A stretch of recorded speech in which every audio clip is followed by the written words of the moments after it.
Telangana CM Revanth Reddy వనపర్తిలో పర్యటిస్తున్నారు. ముఖ్యమంత్రి హోదాలో తొలిసారిగా వనపర్తి చేరుకున్న సీఎం రేవంత్ రెడ్డికి అధికారులు, ప్రజా ప్రతినిధులు స్వాగతం పలికారు.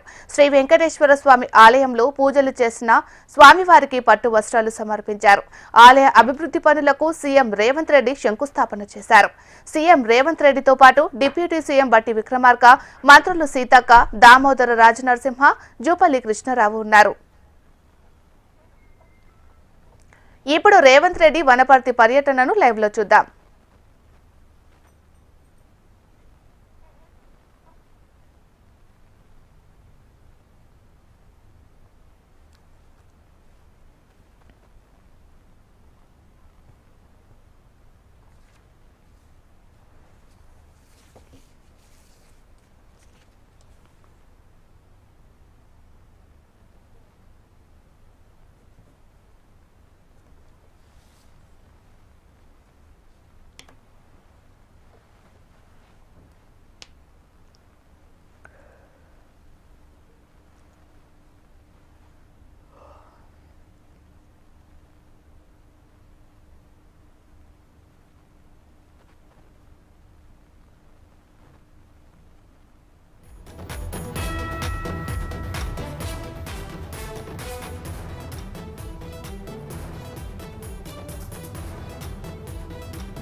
తెలంగాణ సీఎం రేవంత్ రెడ్డి వనపర్తిలో పర్యటిస్తున్నారు.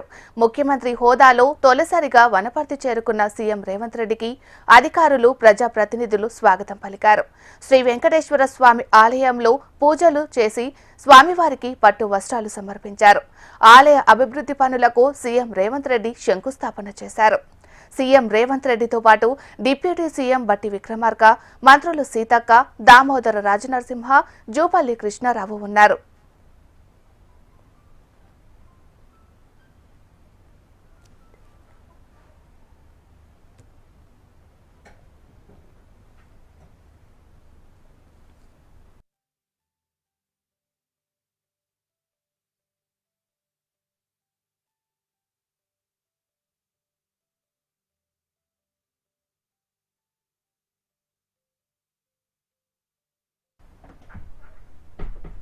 వనపర్తి పర్యటన ముగిసిన అనంతరం సీఎం రేవంత్ రెడ్డి ఎస్ఎల్బీసీ వెళ్లనున్నారు. హెలికాప్టర్లో దోమలపెంటకు చేరుకుంటారు. అక్కడి నుంచి రోడ్డు మార్గంలో ఎస్ఎల్బీసీ టన్నెల్లో జరిగిన ప్రమాద ఘటన వద్దకు చేరుకుంటారు.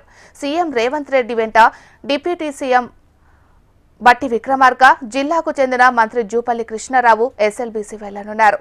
టన్నెల్లో చిక్కుకున్న 8 మంది ఆచూకీ కోసం కొనసాగుతున్న సహాయక చర్యలను పరిశీలిస్తారు.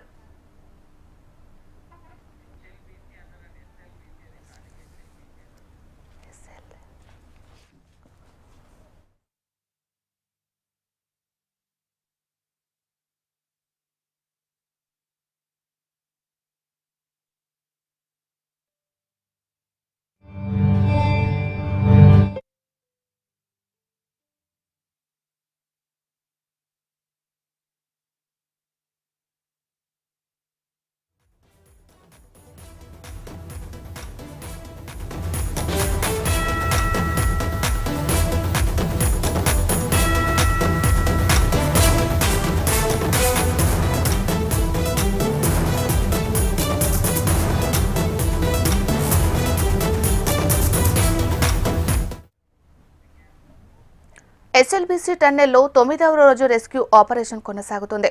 12 బృందాలతో సహాయక చర్యలు చేపడుతున్నారు. Singareni mines rescue team, rat hole miners టీంలు 250 మంది సిబ్బంది సహాయక చర్యలు చేపడుతున్నారు. టన్నెల్లో చిక్కుకున్న మృతదేహాలని జీపీఆర్ అనే రాడర్తో గుర్తించారు. వారి బాడీలను వెలికి తీసేందుకు ముమ్మర ప్రయత్నాలు జరుగుతున్నాయి. 8 రోజులుగా విశ్వ ప్రయత్నాలు చేసిన రెస్క్యూ టీమ్స్ ఈ రోజు సాయంత్రానికి సహాయక చర్యల్లో ఓ కొలుక్కి వచ్చే అవకాశాలు కనిపిస్తున్నాయి. అక్కడ బురద, మట్టి పేరుకుపోయినట్లు గుర్తించారు. అక్కడ చిక్కుకున్న వారు ఉండవచ్చన్న అనుమానంతో డ్రిల్లింగ్ చేపట్టారు. రాడార్తో పరిశీలిస్తున్నారు. 4 మృతదేహాలు ఉన్నట్లు గుర్తించారు. మరో 4 బాడీల ఆచూకీ కోసం ప్రయత్నిస్తున్నారు. 24 గంటల్లో డెడ్ బాడీలను బయటకు తీసుకువచ్చే ప్రయత్నాలు జరుగుతున్నాయి. మరి ఇదే అంశానికి సంబంధించి మరింత సమాచారాన్ని మా ప్రతినిధి నరేంద్రచారి లైవ్ లో అందిస్తారు. నరేంద్రచారి, మీనాక్షి, ఎస్ఎల్బీసీ వద్ద రెస్క్యూ ఆపరేషన్ ఇప్పటికీ కొనసాగుతూనే ఉంది. ఈరోజు ఇప్పటివరకు కూడా సహాయ చర్యలు మరింత ముమ్మరమైన పరిస్థితి కనిపిస్తుంది. దాదాపు 12 బృందాలతో నిరంతరంగా ఈ రెస్క్యూ ఆపరేషన్ అయితే కొనసాగుతున్న పరిస్థితి కనిపిస్తుంది. దాదాపు 4కి సంబంధించిన ఇప్పటికే ఆచూకీ లభ్యమైనట్టుగా తెలుస్తుంది. అయితే వారిని మట్టిలో కూరుకుపోయి ఉన్నారు. వారు ఏదైతే ప్రాంతాల్లో గుర్తించారో ఆ 4 పాయింట్ల వద్ద కూడా రెస్క్యూ బృందాలు ఇప్పటికే తవ్వకాలు కొనసాగిస్తున్న పరిస్థితి కనిపిస్తుంది. మిగతా 4 కోసం అయితే ఇప్పటికి కూడా వారి కోసం గాలింపు చర్య చేపట్టిన పరిస్థితి కనిపిస్తుంది. జీపీఆర్ సిస్టమ్ ద్వారా కూడా ఇప్పటికే మిగతా గల్లంతా 4 కోసం ఆచూకీ కోసం మాత్రం పూర్తి స్థాయిలో అన్వేషణ కొనసాగుతుంది. ఇందుకు సంబంధించి కూడా 12 బృందాలంతా కూడా పూర్తి స్థాయిలో తమ ఎఫర్ట్ పెట్టి కూడా ఇక్కడ పనులు నిర్వహిస్తున్న పరిస్థితి కనిపిస్తుంది. అలాగే చూసుకున్నట్లయితే ప్రధానంగా ఈ ఎస్ఎల్బీసీ సొరంగం వద్ద ఉన్నటువంటి సొరంగ మార్గంలో పేరుకుపోయిన మట్టిని తొలగించడం ఒక పెద్ద ఇబ్బందిగా మారిపోయిన పరిస్థితి ఉంది. ప్రస్తుతానికైతే లోకో ట్రైన్ ద్వారా కూడా మట్టిని తరలిస్తున్నారు. అలాగే బురద నీటిని కూడా బయటికి పంపిస్తున్న పరిస్థితులు ఇక్కడ కొనసాగుతుంది. దాదాపు 3 మీటర్ల ఎత్తున పెరిగిపోయినటువంటి మట్టిని తరలిస్తున్న క్రమంలో నీరు కూడా అలాగే ఉబ్బుకి వస్తున్న పరిస్థితి కనిపిస్తుంది. నీరును బయటికి పంపించడం చాలా కష్టతరమైన ఇబ్బందిగా మారిపోయిన పరిస్థితి ఇక్కడ ఉంది. అదే దాదాపు టన్నల్ ఏదైతే టీబీఎం మిషన్ ఉందో ఆ టీబీఎం మిషన్ దాదాపు 150 మీటర్లు ఘటన స్థలం నుంచి 150 మీటర్ల వరకు ఈ కొట్టుకొచ్చిన నేపథ్యంలో ఆ టీబీఎన్ మిషన్ కూడా విడిభాగాలను కట్ చేస్తూ ప్రస్తుతానికైతే కూడా రెస్క్యూ బృందాలు వాటిని గ్యాస్ కట్టర్ల ద్వారా ప్లాస్మా కట్టర్లతో కూడా కట్ చేస్తూ వాటిని తొలగించేందుకు చర్యలు చేపట్టిన పరిస్థితి కనిపిస్తుంది. సాయంత్రం వరకు కూడా ఈ 4కి సంబంధించినటువంటి ఆచూకీ లభించిందో ఆ ఆచూకీకి సంబంధించి కూడా పాయింట్లుగా ఆ ప్రాంతాల్లో కూడా ప్రధానంగా సింగరేణి రెస్క్యూ బృందంతో పాటు ర్యాట్ హోల్కి సంబంధించినటువంటి ర్యాట్ హోల్ మైనర్స్ బృందం కూడా ఇప్పటికే ఆ ప్రాంతాల్లో తవ్వకాలు కొనసాగిస్తున్నారు. మిగతా బృందాలు కూడా ఎన్డీఆర్ఎఫ్, ఎన్ఆర్ఐఎఫ్, ఇండియన్ ఆర్మీతో పాటు ఎస్డీఆర్ఎఫ్ బృందాలు అన్నీ కూడా ప్రస్తుతానికి 12 బృందాలు ఇలా అన్ని ప్రాంతాల్లో కూడా జల్లెడబడుతున్న పరిస్థితి కనిపిస్తుంది. పూర్తి స్థాయిలో తమ ఎఫర్ట్ పెడుతూ కూడా ముందుకు సాగుతున్న పరిస్థితి అయితే కనిపిస్తుంది. ఇదిలా ఉంటే ప్రధానంగా ఈరోజు ముఖ్యమంత్రి రేవంత్ రెడ్డి వనపర్తి జిల్లాకు సంబంధించినటువంటి పర్యటన ఉన్న నేపథ్యంలో ఆ పర్యటన ప్రస్తుతం ఇప్పుడు రావడం జరిగింది. ఈ తర్వాత సాయంత్రం 5 గంటలకు సంఘటన స్థలానికి ప్రధానంగా ఎస్ఎల్బీసీ సంఘటన స్థలానికి ముఖ్యమంత్రి రేవంత్ రెడ్డి ప్రత్యేక హెలికాప్టర్లకు చేరుకోబోతున్నారు. అందుకు సంబంధించి కూడా స్థానికంగా ఉన్నటువంటి అధికార యంత్రాంగంతో పాటు అన్ని ఏర్పాట్లు చేసిన పరిస్థితి కనిపిస్తుంది. ప్రస్తుతానికైతే ఎస్ఎల్బీసీ సొరంగం మొత్తం పోలీసుల ఆధీనంలోకి వెళ్ళిపోయిన పరిస్థితి కనిపిస్తుంది. ఇక్కడ మొదట మనం చూస్తున్నాం ఇదే హెలిప్యాడ్ వద్దకు ఇక్కడ ముఖ్యమంత్రి రేవంత్ రెడ్డి రాబోతున్నారు. ఇక్కడ నుంచి దాదాపు కింద సొరంగం మార్గం ఎస్ఎల్బీసీకి సంబంధించినటువంటి సొరంగం మాత్రం 6 కిలోమీటర్ల ఉంటుంది. ఇక్కడ నుంచి రోడ్డు మార్గాన ముఖ్యమంత్రి రేవంత్ రెడ్డి ఎస్ఎల్బీసీ సొరంగం వద్దకు వెళ్తారు. అక్కడ దాదాపు అన్ని శాఖలకు సంబంధించినట్టు ఏదైతే 12 బృందాలు అయితే నిరంతరంగా ఏదైతే ఈ రెస్క్యూ ఆపరేషన్లో కొనసాగుతున్నాయో ఆ బృందాలకు సంబంధించి కూడా ప్రతినిధులతో కూడా ముఖ్యమంత్రి రేవంత్ రెడ్డి ఇక్కడ సమీక్ష నిర్వహించబోతున్నారు. ప్రస్తుతానికైతే ఈ లోపల గల్లంతైనటువంటి 8 మందికి సంబంధించి చూసుకున్నట్లయితే ప్రధానంగా జార్ఖండ్కు చెందినటువంటి 4 సిబ్బంది ఉన్నారు. అలాగే జమ్మూ కాశ్మీర్కి సంబంధించిన 2 ఇంజనీర్లు, అలాగే పంజాబ్, అలాగే యూపీ పంజాబ్ చెందిన ఒక వ్యక్తి, అలాగే యూపీకి చెందిన మరో వ్యక్తి కూడా మొత్తంగా 6గురికి సంబంధించి కూడా మరి కాసేపట్లో 4గురికి సంబంధించి కూడా జాడ తెలిసింది.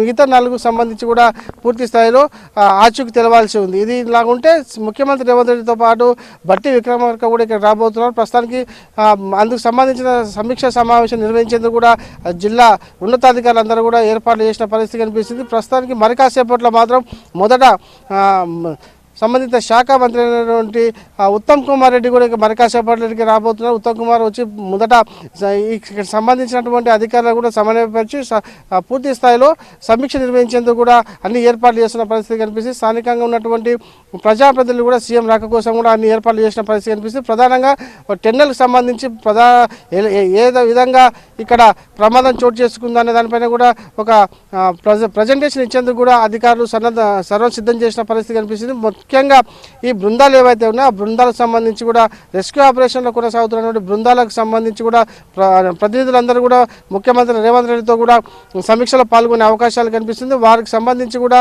అన్ని ఏర్పాట్లు అయితే చేస్తున్న పరిస్థితి కనిపిస్తుంది. దాదాపు 5 గంటలకి ఇక్కడ వచ్చే ముఖ్యమంత్రి రాబోతున్నారు. 5 గంటల నుంచి దాదాపు 3 గంటల పాటు అంటే 9 గంటల వరకు కూడా ఆయన సమీక్షలో పాల్గొంటారన్న సమాచారం మనకు ఉంది. బట్టి విక్రమార్కతో డిప్యూటీ సీఎం బట్టి విక్రమార్కతో పాటు ముఖ్యమంత్రి రేవంత్ రెడ్డి కూడా ఈ సమావేశంలో పాల్గొనబోతున్నట్టు సమాచారం. దాదాపు అంటే 5 గంటలకు ఆయన చేరుకోకపోతే దాదాపు 6 గంటల నుంచి 9 గంటల వరకు కూడా సమీక్ష కొనసాగే అవకాశాలు కనిపిస్తుంది. ప్రమాదానికి సంబంధించి లోపల చిక్కుకున్న వారిని ఎలా బయటకు తీసుకురావాలి, వారికి సంబంధించినటువంటి ఇంకేమైనా అవసరం ఉన్నాయా, బృందాలు ఏమైనా తీసుకురావాలి దానిపైన కూడా పూర్తి స్థాయిలో ముఖ్యమంత్రి రేవంత్ రెడ్డి ఇక్కడ అధికారులతో సమీక్ష జరిపే అవకాశాలు కనిపిస్తున్నాయి. ఏదేమైనప్పటికీ లోపల చిక్కుకున్న వారికి సంబంధించిన కుటుంబ సభ్యులు మాత్రం గత 9 రోజులుగా ఈ కళ్ళు కాయలు ఎదురు చూస్తున్న పరిస్థితి కనిపిస్తుంది. తమ వారిని ఎప్పుడు బయటకు తీసుకొస్తారా అంటూ కూడా ఎస్ఎల్బిసి వద్ద కూడా వారు రోజు వస్తూ ఎదురు చూస్తున్న పరిస్థితి కనిపిస్తుంది. ఇప్పటికైతే 4గురు జాడ తెలిసినా కూడా 4గురు కూడా ప్రాణాలతో ఉన్నారా లేదనేది మాత్రం ఒక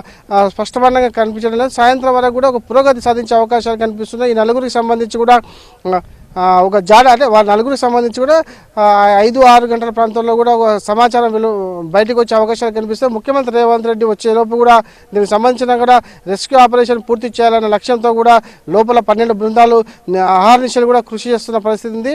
ముఖ్యమంత్రి తర్వాత ఈ సంఘటన స్థలం చేరుకునేలోపు ఈ 4గురు కనీసం మన ఏదైతే స్పాట్లు గుర్తించారో 4గురు సంబంధించిన ఆ ప్రాంతాల్లో వాటికి సంబంధించిన కూడా ముమ్మరంగా రెస్క్యూ ఆపరేషన్ కొనసాగుతుంది. 4గురికి సంబంధించిన ఏదో ఒక సమాచారం అయితే ముఖ్యమంత్రికి వద్దకు తీసుకువెళ్లాలన్న పట్టుదలతో కూడా ఈ అధికారులతో పాటు లోపల పనిచేస్తున్న రెస్క్యూ బృందాలు కూడా ముందుకు సాగుతున్న పరిస్థితి కనిపిస్తుంది. మీనాక్షి, నరేంద్రచారి, అలాగే టన్నల్లోని మట్టిని బురదను తొలగించడానికి ఇంకా ఎంత సమయం పట్టొచ్చు అంటారు? రైట్ మీనాక్షి, దాదాపు 11 కిలోమీటర్ల మీద ఈ ప్రమాదం చోటు చేసుకుంది. 11 కిలోమీటర్ల వరకు మాత్రం దాదాపుగా 15 మీటర్ల ఎత్తులు అంటే మొత్తం 18 మీటర్ల ఎత్తున్నటువంటి సొరంగం మార్గం ఏదైతుందో 18 మీటర్ల ఎత్తులో ఉంటుంది. ప్రస్తుతానికైతే 15 మీటర్ల వరకు కూడా మట్టి పేరుకుపోయింది. సంఘటన స్థలం ఏదైతే ఉందో 14 కిలోమీటర్లు. అయితే ప్రస్తుతానికైతే లోకో ట్రైన్ మాత్రం కేవలం 12 కిలోమీటర్ల వరకు వెళ్తుంది. అయితే ఆ లోకో ట్రైన్ లోపలికి అంటే 13.85 పాయింట్ వరకు వెళ్ళేంత వరకు కూడా లోకో ట్రైన్ మార్గం క్లియర్ చేసేందుకు మాత్రం గత 2 రోజుల నుంచి కూడా పనులు వేగవంతంగా కొనసాగుతున్నాయి. ఇప్పటి వరకు అయితే 12 కిలోమీటర్ల వరకే మాత్రమే లోకో ట్రైన్ వెళ్తుంది. అంటే 13.85 కిలోమీటర్ల వరకు వెళ్తే కనుక అక్కడి నుంచి నేరుగా మట్టిని లోకో ట్రైన్ ద్వారా తరలించే అవకాశాలు కనిపిస్తున్నాయి. ప్రస్తుతానికైతే ఇటాచిని లోపల పంపించి ఇటాచి ద్వారా ఈ మట్టిని కూడా బయటికి పంపుతున్న పరిస్థితి కనిపిస్తుంది. అంటే ఈ మట్టి ఎత్తడమే చాలా ఇబ్బందికరంగా మారిపోయింది. దాదాపు ఈ మట్టిని తొలగించాలంటేనే గంటల సమయం పడుతుంది. ఒక సమయం లోకో ట్రైన్ లోపలికి వెళ్ళి బయటికి రావాలంటేనే 3 గంటల సమయం పడుతుంది. ఈ నేపథ్యంలో మట్టిని తరలించడం ఒక కష్టసాధ్యంగా మారిపోయింది. ఈ క్రమంలోనే లోకో ట్రైన్కి సంబంధించి లోపలికి వెళ్ళేందుకు 14 కిలోమీటర్ల వరకు వెళ్ళేందుకు కూడా పూర్తి స్థాయిలో మార్గం సుముఖం చేయాలంటే కూడా చాలా ఇబ్బందిగా మారిపోయే పరిస్థితి ఉంది. ఆ నేపథ్యంలో కూడా మట్టిని తరలించడం కన్నా ప్రస్తుతం ఏదైతే 4గురికి సంబంధించిన పాయింట్లు గుర్తించారో ఆ పాయింట్ల వద్దనే తవ్వకాలు చేపడితే ఏదైనా ఫలితం ఉంటుందన్న ఆశాభావంతో కూడా రెస్క్యూ బృందాలు ఆ ప్రస్తుతానికి 4గురికి సంబంధించినటువంటి పాయింట్ల వద్దనే ఈ రెస్క్యూ ఆపరేషన్ కొనసాగిస్తున్నారు. అక్కడే ఆ ప్రాంతాల్లోనే తవ్వకాలు జరుపుతున్నారు. మట్టిని తరలించడం అనేది ఇప్పుడు చాలా ఇబ్బందికరమైన నేపథ్యంలో కూడా ఈ ప్రాంతాల వద్దనే మట్టిని తవ్వే బృందాలను కూడా అక్కడే మట్టి తవ్వి బయటికి పంపిస్తున్న పరిస్థితి ఉంది. అదే మరో పక్క చూసుకున్నట్లయితే సోరంగం మార్గం వద్ద ఏదైతే టన్నల్ పడిపోయి ఉందో, టన్నల్ సంబంధించిన మిషన్ పడిపోయిందో, TBM మిషన్, ఆ మిషన్కు సంబంధించిన విడిభాగాలను కూడా ఇప్పటికే గ్యాస్ కట్టర్లతో పాటు ప్లాస్మా కట్టర్తో కూడా ఇప్పటికే కట్ చేస్తున్న పరిస్థితి ఉంది. రైల్వే ప్రత్యేకమైనటువంటి దక్షిణ మధ్య రైల్వే బృందం కూడా ఇందులో పాల్పంచుకుంటుంది. ప్రస్తుతానికైతే ఆ పని కూడా వేగవంతంగా వస్తుంది. ఈ రెండు రకాలుగా చూసుకుంటే సాయంత్రం 5-6 గంటల లోపల ఏదో ఒక స్పష్టమైన సమాచారం మాత్రం బయటకు వచ్చే అవకాశాలు ఉంది. ముఖ్యమంత్రి రేవంత్ రెడ్డికి సంబంధించి కూడా ఆయన వచ్చే లోపే కూడా ఏదో ఒక సమాచారం సిద్ధం చేసి పెట్టాలన్న ఆకాంక్ష ఉద్దేశంతో కూడా ముందుకు సాగుతున్న పరిస్థితి కనిపిస్తుంది. మీనాక్షి, నరేంద్ర గారు, అలాగే ఇప్పటికీ 4 డెడ్ బాడీలు అయితే లభ్యమయ్యాయి.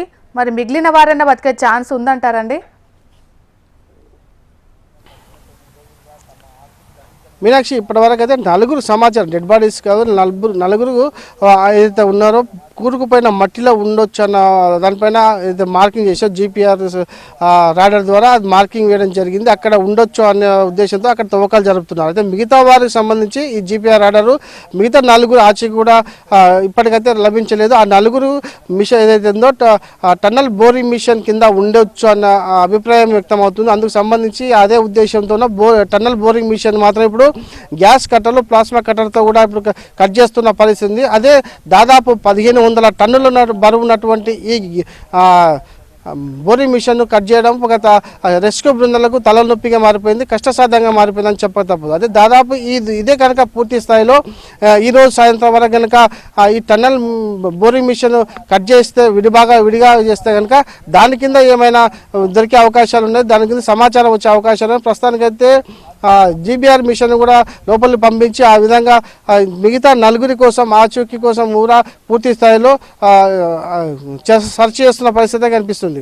ఇదిలా ఉంటే ఈ 8 మందికి సంబంధించి కూడా పూర్తిగా ఇప్పటికి కూడా అధికారికంగా ఎవరు కూడా వారి క్షేమాలు ఉన్నారా లేదా అన్నదానిపైన అధికారికంగా ప్రకటించలేదు. ఏదో ఒక ఇప్పటి వరకు అయితే వాళ్ళు బతికే అవకాశాలు 99% మాత్రమే ఉన్నాయని చెప్పేసి ఇప్పటికే మంత్రి జూపల్లి కృష్ణారావు చెప్పడం జరిగింది. మరో 1% మాత్రమే, ఆ 1% మాత్రమే ఆశలు ఉన్నాయి. దానికోసమే ఈ రెస్క్యూ ఆపరేషన్ కొనసాగిస్తున్నామని చెప్పేసి మంత్రి చెప్తున్న పరిస్థితి. ఆ 1% కోసమే ఇవన్నీ జరుగుతున్న నేపథ్యంలో మిగతా పనులు కూడా చకచక కొనసాగిస్తే కనుక పూర్తి స్థాయిలో ఈ తవ్వకాలను యుద్ధ ప్రాతిపదికన చేస్తే కనీసం లోపల ఉన్న వారి కోసం జాడ తెలిసే అవకాశాలు ఉన్నాయని సర్వత్రా అభిప్రాయం వ్యక్తమవుతుంది. ఏదేమైనప్పటికీ ఈ సహాయక చర్యలు మాత్రం చాలా ఆలస్యంగా, ఘటన జరిగిన 3 రోజు 4వ రోజు యుద్ధ ప్రాతిపదికన ఈ సహాయ చర్యలు చెప్పడం జరిగింది. ఆ 3 రోజుల వ్యవధి మాత్రం కాలయాపన చేశారన్న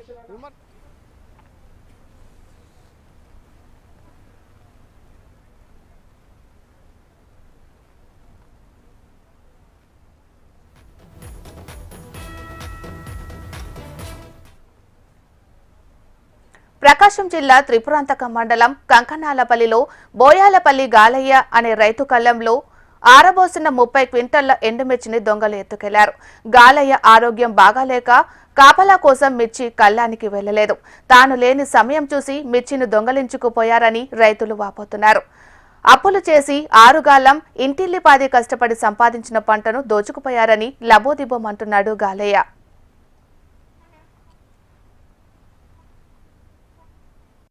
3 ఎకరాలు పొలం వేసుకున్నాను. వారం నుంచి కాయలు కోసి ఇక్కడ ఎండబోసుకున్నాము. 3 రోజులు తాలుగాలు ఏరి కోసుకున్నాము. తర్వాత మండే శుభ్రంగా కాయలన్నీ కుప్ప చేసి మండగట్టి పెట్టుకున్నాను. రోజు పండుకుంటున్నాను. రాత్రి రోజు పానం హుషారు లేక రాలేకపోయినాను. సరేలేని తెల్లారుజాము వచ్చి చూసేలాగా కాయలు లేవయ్యా, ఇక్కడ మూతి పట్టలు ఉన్నాయి, ఏందా దేవుడా నా కాయలు ఊరెత్తపోరని తెలియని ఎత్తులు ఊరినేమని నాకు ఈ రకంగా జరిగినాదయ్యని. మాదాపూర్లోని స్టేట్ ఆర్ట్ గ్యాలరీలో accessibility aesthetics spirit art exhibition నిర్వహించారు. సాధారణ ఆర్టిస్టులతో పాటు స్పెషల్ నీడ్ ఆర్టిస్టు చేసిన ఆర్టిస్టిక్స్ వర్క్స్ కనువిందు చేస్తున్నాయి. ఫిబ్రవరి 28న ప్రారంభమైన ఈ ఎగ్జిబిషన్ మార్చి 2 వరకు కొనసాగనుంది. కళలు మనిషి తనలోని భావాలను వ్యక్తపరచడానికి మాధ్యమాలుగా పనిచేస్తాయి. కళాకారుడు తన కళను ఉపయోగించి తనలోని ఎన్నో భావాలను సమాజం ముందు పెడతారు. అలా విభిన్న అంశాలు మేళవింపుగా మాదాపూర్లోని స్టేట్ ఆర్ట్ గ్యాలరీలో ఆర్ట్ ఎగ్జిబిషన్ నిర్వహిస్తున్నారు. ఫిబ్రవరి 28న ప్రారంభమైన ఈ ఎగ్జిబిషన్ మార్చి 2 వరకు కొనసాగనుంది. 40 మంది కళాకారులు కళా నైపుణ్యానికి నిదర్శనమైన 100కు పైన ఆర్టిస్టిక్స్ వర్క్స్ ఇక్కడ కనువిందు చేస్తున్నాయి. అయితే ఈ ఎగ్జిబిషన్ లో సాధారణ ఆర్టిస్టులతో పాటు దివ్యాంగ ఆర్టిస్టులు కూడా వాటి ఆర్టిస్టిక్స్ వర్క్స్ తో ఆకట్టుకుంటున్నారు. ఎంతో మంది దివ్యాంగులు బంగారు భవితకు బాటలు వేస్తున్న మకాన్ ఫౌండేషన్ ఆధ్వర్యంలో ఈ ఆర్ట్ ఎగ్జిబిషన్ నిర్వహిస్తున్నారు. కౌరీ హిల్స్ దగ్గర ఇది 3 days 2 గ్యాలరీస్లోనూ పెట్టారు. సో ఈ మకాం ఫౌండేషన్ ఏంటంటే నాన్ ప్రాఫిట్ ఆర్గనైజేషన్ అండి. ఇది మకాం ఫౌండేషన్ ఒక ఫౌండర్ వచ్చేసి నియాజుద్దీన్. ఇతను ఢిల్లీలో ఉంటారు. బట్ ఢిల్లీలో ఉన్నా కానీ ఎవ్రీ స్టేట్కి అతను వెళ్ళి ఇలాగ యాక్సెసిబుల్ ఉన్నవాళ్ళు అంటే ఇప్పుడు స్పెషల్ నీడ్స్ ఉన్న వాళ్ళందరినీ ఆర్టిస్ట్ని స్పెషల్గా అందరినీ చేరదీసి మామూలు ఆర్టిస్ట్తో పాటు వీళ్ళు కూడా దేనికి తక్కువ కాదు అన్నట్టుగా అందరినీ కలిపి చేస్తూ ఉంటాడనమాట. ఇది 3 days జరుగుతుంది. సో తప్పకుండా వచ్చి చూడాల్సింది. ఎందుకంటే ఇది నార్మల్గా మనం చూసినట్టు కాదు. డిజేబుల్ పర్సన్స్ కూడా వచ్చి వాళ్ళు దాన్ని QR కోడ్ అని పెట్టారనమాట. QR కోడ్ని స్కాన్ చేస్తే వాళ్ళు టచ్ చేసి మొత్తం పెయింటింగ్ ఎలా ఉంది ఏంటి అనేది మొత్తం వాళ్ళకి దే హియర్ అనమాట. సో అట్లాగా డిజేబుల్ వీళ్ళకి సైన్ లాంగ్వేజ్ చెప్పేవాళ్ళని తర్వాత మనకి టచ్ తోటి పెట్టి చదివే ఫెసిలిటీస్ కూడా పెట్టారు ఇక్కడ. जैसे कि ये इंक्लूसिव आर्ट एग्जीबिशंस है जिसको हमने एक्सेसिबल बनाने के लिए पूरी कोशिश करी है, जिसमें हम टाइप ऑफ डिसेबिलिटी जितने भी 6 तरह की जो डिसेबिलिटी है उनको क्या कहते हैं उनको एक्सपोजर्स देने का पूरा कोशिश किया है. इस एग्जीबिशन में अराउंड 40+ आर्टिस्ट हैं, जिसमें 50% आर्टिस्ट जो हैं आर्टिस्ट विद डिसेबिलिटी हैं. और इस एग्जीबिशन में मैंने हर एक इनको इंक्लूसिव बनाने का पूरा कोशिश किया, जिसमें हमने टैक्टाइल आर्ट, साउंड डिस्क्रिप्शंस और फिर उसके साथ sign language, wheelchair users और इस बिल्डिंग को भी पूरा एक्सेसिबल होते हुए देखने के उस पे हमने इस प्लेस को पूरा फाइनलाइज़ किया कि हमें इस वेन्यू में एग्जीबिशन करना चाहिए, क्योंकि यहाँ पे डिसेबल पर्सन ईज़िली तरीके से आ सकता है.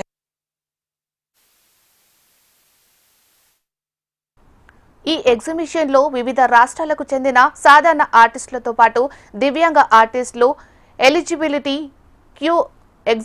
కమ్యూనిటీకి చేసిన ఆర్టిస్టులు పాల్గొన్నారు. అయితే సాధారణ సందర్శకులే కాకుండా దివ్యాంగులు ఈ ఎగ్జిబిషన్లోని చిత్రాలను చూసే విధంగా ఏర్పాట్లు చేశారు నిర్వాహకులు. ప్రతి ఆర్ట్ వర్క్ దగ్గర ఒక QR కోడ్ ఏర్పాటు చేశారు. దివ్యాంగులు చూడలేని వారు ఈ QR కోడ్ను స్కాన్ చేసి ఆ పెయింటింగ్ గురించి తెలుసుకునే విధంగా ఏర్పాట్లు చేశారు. పెయింటింగ్ చిత్రాలను స్పర్శిస్తే చాలు ఆ పెయింటింగ్ ఏంటి అనేది ఇట్టే తెలిసిపోయే విధంగా వివిధ రకాల చిత్రాలు ఇక్కడ ఉన్నాయి. దివ్యాంగులు ఎవరికన్నా కూడా తక్కువ కాదు అని నిరూపిస్తూ వారి ప్రతిభను ప్రపంచానికి చాటడమే లక్ష్యంగా ఈ ఎగ్జిబిషన్ ఏర్పాటు చేసినట్లు నిర్వాహకులు చెబుతున్నారు. ఎగ్జిబిషన్తో పాటు పెయింటింగ్, యాక్సెసిబిలిటీ తదితర అంశాలపై వర్క్ షాప్స్ కూడా నిర్వహిస్తున్నారు.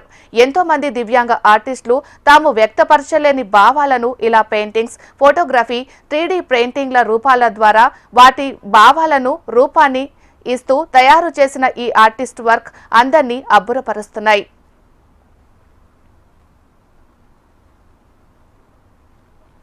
మాదాపూర్ స్టేట్ ఆర్ట్ గ్యాలరీలో దివ్యాంగ కళాకారుల అద్భుత కళాఖండాలతో ఏర్పాటు చేసిన ఈ ఎగ్జిబిషన్ అందరినీ ఆకట్టుకుంటోంది.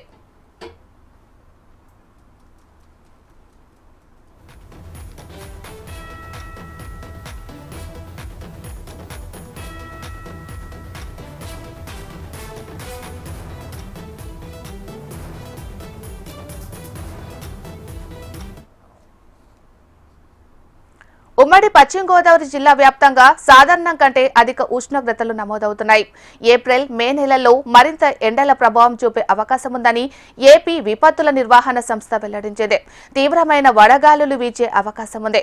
ఏలూరు నుంచి మా ప్రతినిధి పవన్ మరింత సమాచారం అందిస్తారు. పశ్చిమ గోదావరి జిల్లా వ్యాప్తంగా సూర్యుడు తన ప్రతాపాన్ని అయితే చూపిస్తున్నాడు. ఆంధ్ర రాష్ట్ర విపత్తుల శాఖ అయితే ఇప్పటికే ప్రకటించింది. మార్చి మొదటి వారంలోనే ఎండలు ఈ విధంగా ఉంటే ఏప్రిల్ మేలో ఇంకా ఎండల తీవ్రత మరీ పెరిగే విధంగా ఉంది. అందుకని అందరూ కూడా చాలా జాగ్రత్తగా ఉండాలి. బాలింతలు, గర్భిణీలు, పిల్లలు, వృద్ధులు వీరెవరు కూడా బయటికి రాకూడదు. సో అదేవిధంగా ఈ మార్చి 10వ తారీఖు నుంచే పిల్లలకైతే ఒంటిపొడులు పడిపెట్టే అవకాశం కూడా ఉంది. బాణుడు శివరాత్రి వెళ్ళిన 4 రోజులకి అయితే ఉమ్మడి పశ్చిమ గోదావరి జిల్లా వ్యాప్తంగా సుమారు 40 డిగ్రీలు ఉష్ణోగ్రత అయితే వచ్చే అవకాశం అయితే ఉంది. ప్రస్తుతం అయితే ఇది రాను అంటే ఇంకొక 10 రోజులు పోయేప్పటికి ఇది ఉన్న వాళ్ళకి 45-50 సుమారు లాస్ట్ ఇయర్ చూసుకుంటే 47 డిగ్రీల వరకు ఉమ్మడి పశ్చిమ గోదావరి జిల్లా వ్యాప్తంగా బాణుడు తన ప్రతాపాన్ని చూపించాడు. ఇప్పుడు అదే రీతిలో ఉండే కొద్ది కూడా ఈ ఉష్ణోగ్రతలు కూడా భారీగా పెరుగుతున్నాయి. ఉదయం 10 గంటల అయ్యేప్పటికి ఉదయం ఉమ్మడి పశ్చిమ గోదావరి జిల్లా వ్యాప్తంగా చూసుకుంటే ఉదయం 9:30 వరకు కూడా మంచు తుప్పుడు ఉన్నప్పటికీ గత 2 రోజుల నుంచి మంచు తీవ్రత తగ్గింది. ప్రస్తుతం అయితే కనుక ఉదయం 10 గంటల అయ్యేప్పటికైతే బాణుడు తీవ్రంగా తన ప్రతాపాన్ని అయితే చూపిస్తున్నాడు. అయితే దీంతో ప్రజలందరూ కూడా అప్రమత్తంగా ఉండాలి. అందరూ కూడా వడగాల్పులు తగలకుండా తగిన జాగ్రత్తలు అయితే తీసుకోవాలి. ఇంటి నుండి బయటకు వచ్చేటప్పుడు ఖచ్చితంగా గొడుగు వాడాలి. అలాగే నీరు, కొబ్బరి బండ లాంటివి తీసుకోవాలని వైద్యులు అయితే ఇప్పటికే సూచిస్తున్నారు. ఏదైనప్పటికీ ఈ మార్చి నెల మొదటి వారంలోనే ఎండలు ఈ విధంగా ఉంటే రాను అంటే ఇంకో 10 రోజులు ఏప్రిల్ మే నెలలో వీటి తీవ్రత ఇంకా ఎక్కువ అవుతుందని చెప్పి వైద్యులు ఇప్పటికే సూచిస్తున్నారు. విపత్తుల శాఖ అయితే ఇప్పటికే ప్రకటించింది. అందరూ కూడా జాగ్రత్తగా ఉండాలి. ఇది ఉమ్మడి పశ్చిమ గోదావరి జిల్లా పరిస్థితి. కెమెరా సురేష్తో పవన్, హెచ్ఎండి, ఉమ్మడి పశ్చిమ గోదావరి జిల్లా నుండి. తెలంగాణ సీఎం రేవంత్ రెడ్డి వనపర్తిలో పర్యటిస్తున్నారు. ముఖ్యమంత్రి హోదాలో తొలిసారిగా వనపర్తి చేరుకున్న సీఎం రేవంత్ రెడ్డికి అధికారులు, ప్రజాప్రతినిధులు స్వాగతం పలికారు. ఇప్పుడు రేవంత్ రెడ్డి పర్యటనను లైవ్ లో చూద్దాం.